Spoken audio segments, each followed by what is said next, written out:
जब दिल्ली की कड़कड़ाती ठंड में नॉर्थ ब्लॉक की खिड़कियों से देर रात तक रोशनी छनकर बाहर आने लगती है, तो समझ लीजिए कि देश की किस्मत का नया लेखा जोखा तैयार हो रहा है। वित्त मंत्री निर्मला सीतारमण इस बार अपना लगातार 9वां बजट पेश करने की तैयारी में है और उनके नेतृत्व में एक ऐसी टीम जुटी है जो न केवल अनुभवी है, बल्कि जिसमें इस बार कई नए चेहरे भी शामिल हैं। ये मोदी 3.0 सरकार का तीसरा पूर्ण बजट होगा, जो 1 फरवरी को रविवार के दिन छुट्टी होने के बावजूद पेश किया जाएगा।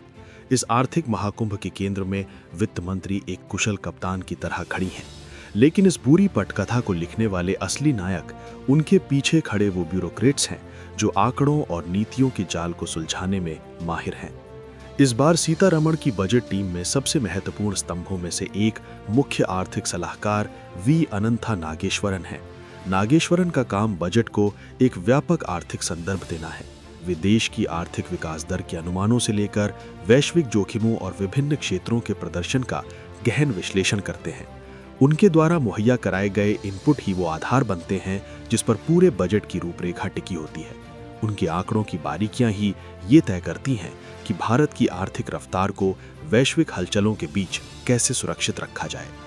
इस टीम का एक और बेहद चमकता हुआ और नया चेहरा आर्थिक मामलों की सचिव अनुराधा ठाकुर हैं। बजट 2026 उनके करियर का पहला बजट होने जा रहा है और वे बजट डिवीजन का नेतृत्व करने वाली पहली महिला अधिकारी बनकर इतिहास रच रही हैं। हिमाचल प्रदेश कैडर की 1994 बैच की आईएएस अधिकारी अनुराधा ठाकुर ने जुलाई 2025 में इस विभाग की जिम्मेदारी संभाली थी।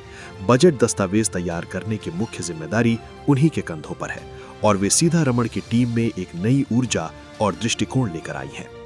बजट का दूसरा हिस्सा जो सीधे तौर पर जनता की जेब और टैक्स से जुड़ा होता है, उसे राजस्व सचिव अरविंद श्रीवास्तव संभाल रहे हैं।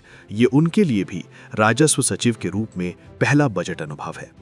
अरविंद श्रीवास्तव की टीम ही इनकम टैक्स, कॉर्पोरेट टैक्स जैसे डायरेक्ट टैक्स और जीएसटी व कस्टम ड्यूटी जैसे इनडायरेक्ट टैक्स के प्रस्तावों को अंतिम रूप देती है। वहीं दूसरी तरफ सरकारी खजाने पर पैनी नजर रखने का जिम्मा व्यय सचिव वी वोल्लाम के पास है।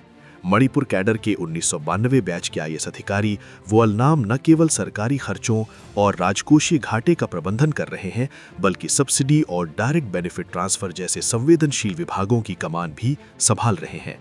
वित्तीय सेवाओं के सचिव एम नागराजू इस टीम के वो सदस्य हैं जो सरकारी बैंकों, बीमा कंपनियों और पेंशन प्रणालियों की सेहत की निगरानी करते हैं। देश की वित्तीय एजेंडे को आगे बढ़ाने में उनका विभाग एक सेतु की तरह काम करता है। उनके साथ ही अरुणीश चावला भी टीम का हिस्सा हैं, जो दीपम विभाग के सचिव के रूप में सरकार के विनिवेश और निजीकरण के रोड मैप को धार दे रहे हैं। अंत में भारी उद्योग और सार्वजनिक उद्यम विभाग के सचिव के.एम. मोसेस चालई की भूमिका भी अहम हो जाती है, क्योंकि वे सरकार की पूंजीगत व्यय यानी कैपेक्स योजनाओं को धरातल पर उतारने की जिम्मेदारी संभालते हैं। इस प्रकार पुराने दिग्गजों के अनुभव और नए चेहरों के जोश के साथ बनी ये टीम एक ऐसा बजट तैयार कर रही है जो विकसित भारत की नींव को और मजबूती देने का सपना सजोए हुए है।